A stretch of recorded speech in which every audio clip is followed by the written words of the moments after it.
When my grandparents retired to rural Massachusetts and opened an antique business, my grandmother saw it as an opportunity to serve lunch to the travelers.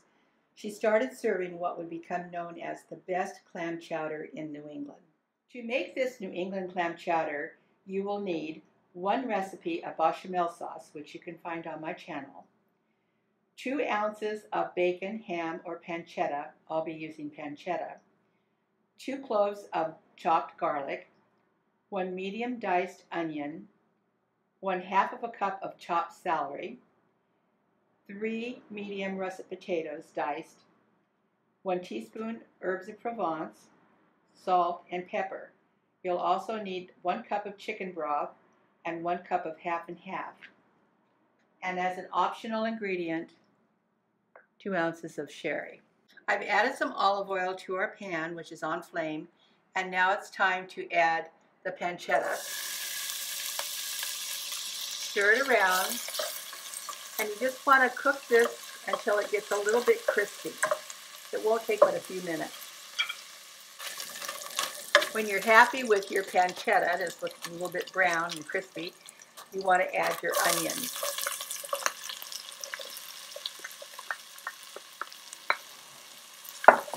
Stir it around.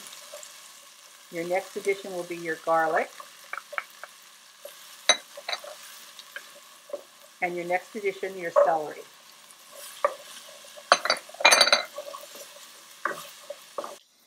I'm doing a rough dice on these peeled russet potatoes, and once I have them cut, then I will add them to the pan with our onions, garlic, celery, and pancetta. When your onions start to look translucent, you'll know it's time to add your potatoes. Proportions aren't terribly important here. I would say it's probably about 1.5 cups of diced potatoes. Then your final ingredient, your salt, your pepper, and your dried herbs. And continue cooking this for a few minutes. Our vegetables and potatoes and pancetta look perfect, and now it's time to add 2 cans of Snow's clams, juice and all, into the pot and bring it to a boil.